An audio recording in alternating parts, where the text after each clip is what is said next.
ભરૂચની સુકૃતિ ડેન્ટલ હોસ્પિટલમાં 40 વર્ષીય મહિલાનું તબીબની બેદરકારીને કારણે મોત નીપજ્યું હોવાના પરિવારજનો દ્વારા આક્ષેપ કરવામાં આવ્યા છે। ત્યારે પોલીસે આ મામલે પેનલ પોસ્ટમોર્ટમનો રિપોર્ટ કઢાવીને તપાસ હાથ ધરી છે।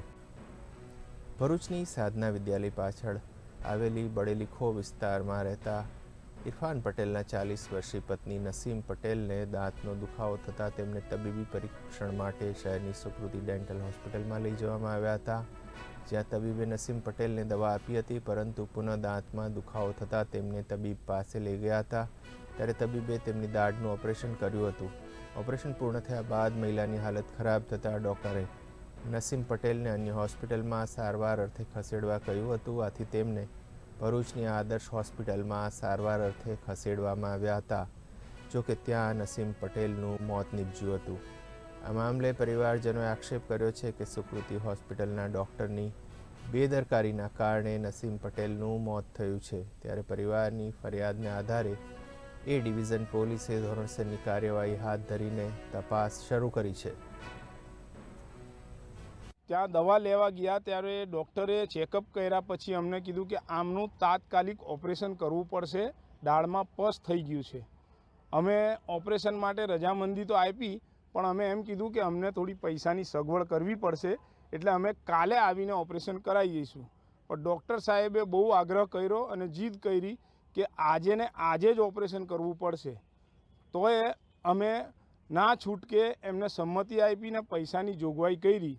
હવે એમને ઓપરેશન કરવા લઈ ગયા।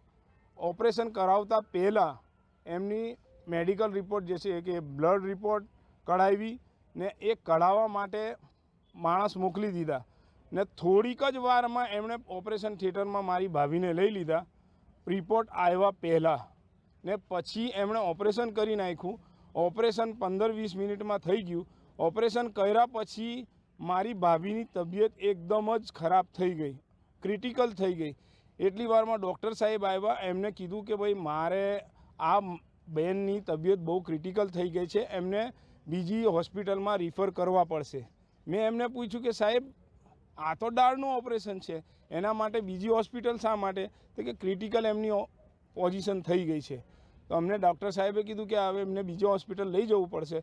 અમે સંમતિ આપી તો ડૉક્ટર સાહેબે એમ્બ્યુલન્સ બોલાવી અને એ પોતે જાતે અને એમના 2 માણસો સાથે આવ્યા અને આદર્શ હોસ્પિટલ 5 બત્તી છે ત્યાં અમારી ભાભીને એમણે એડમિટ કરાવ્યા ને એ લોકો પછી ત્યાંથી ચાલ્યા ગયા ડૉક્ટર સાહેબ લોકો। હવે મારી ભાભીને એટલું બધું ઇન્ફેક્શન થઈ ગયું કે એમની ક્રિટિકલ સિચ્યુએશન થઈ ગઈ ને એ ડૉક્ટર સાહેબ પછી ત્યાંથી ગયા, તે ગયા એના પછી આવ્યા જ નહોતા।